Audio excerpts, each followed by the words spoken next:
Just a quick video about the attack that took place yesterday. And again, it's probably the third, fourth time I've said this, but I think it's really important.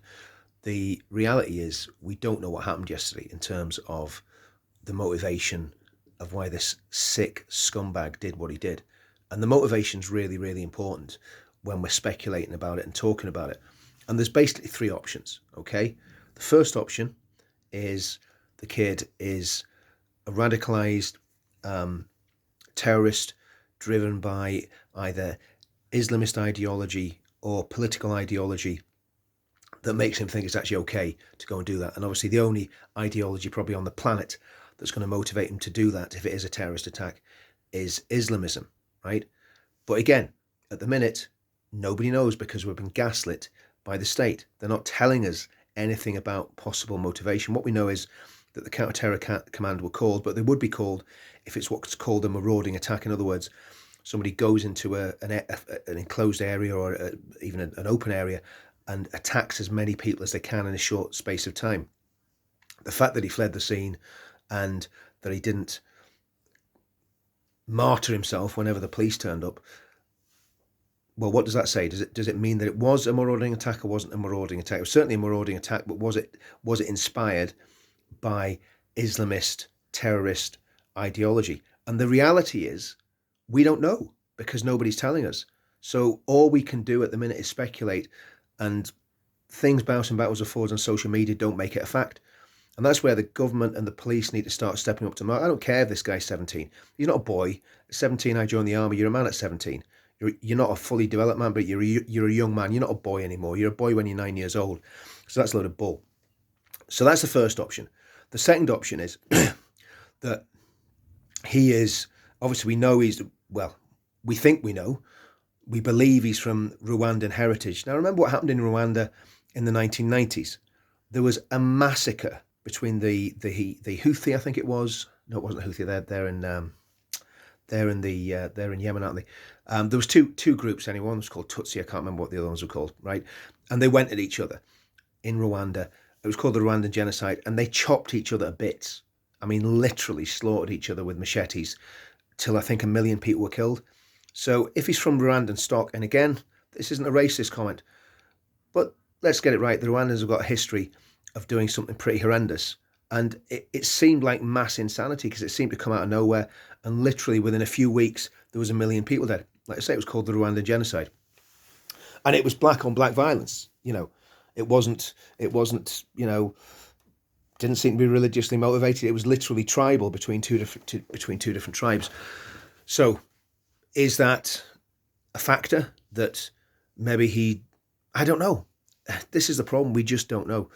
Or is he a young man that's gone into drugs, smoked loads of skunk and completely fried his brain so that doing evil like that does not affect him? I mean, how someone can go in, my granddaughter's 8 years old, right? How someone can go in and stab little children is beyond evil. But obviously something in that monster has inspired him to do that. I think it's demonic, to be honest with you. I think it's that there are demonic powers and forces in this world that inspire people to do evil things. But at the end of the day, that man's got responsibility for what he's done. And in my opinion, there should only be one sentence for that, and that should be the death sentence, carried out obviously by the state. The death sentence should still be on the statute book. And the other one is he's some sort of spurned lover of somebody that works there or something stupid like that. But he's 17. So, I mean, but the truth of all this is we don't know. We don't know anything because the state is not telling us anything. And that's wrong because it is in the public interest for people to know. Because if it's not terrorist related, well, then that means that the people of the UK will have a different reaction to if it is terrorist related. In other words, if this is an Islamist terror attack, that's going to have a massive effect on the way the public respond to this incident.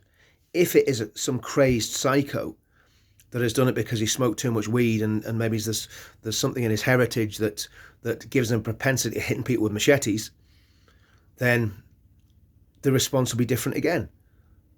So the truth of the matter is, we don't know anything other than that those little kids in that school lost their lives when they should have been having fun. Their innocence has been taken from them.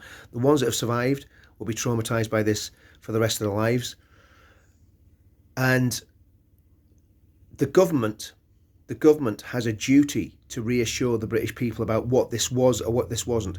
I think the British people are grown up enough to know to realise if it was a terrorist attack or if it was some other sort of attack, and act accordingly in a responsible manner. But of course, the government doesn't believe that any of us are responsible, and in fact, they're the ones.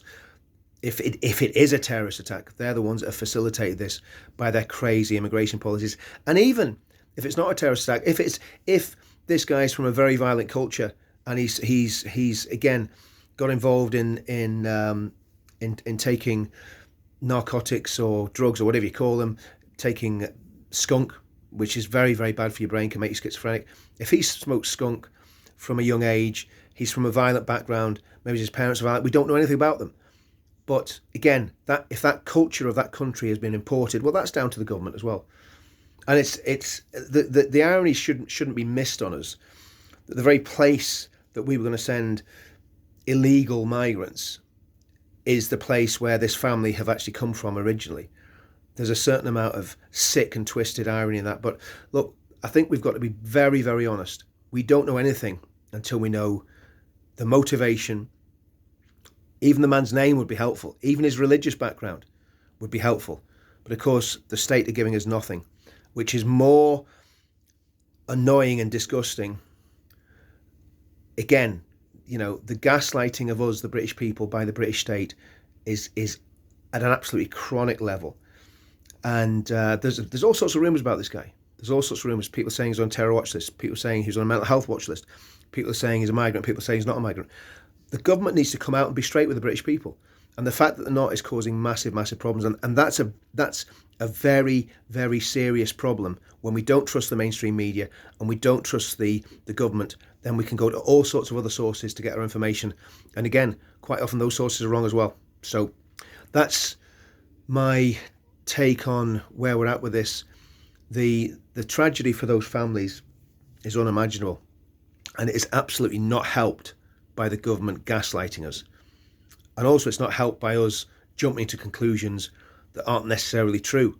So we need to get the facts right ourselves before we decide what we do as a group of people. Because if we go off in a completely wrong direction, then that can actually do more harm than it does good. Anyway, that's all I'm going to say on that until we know more about exactly what the hell happened yesterday at that little holiday club. See you soon, guys.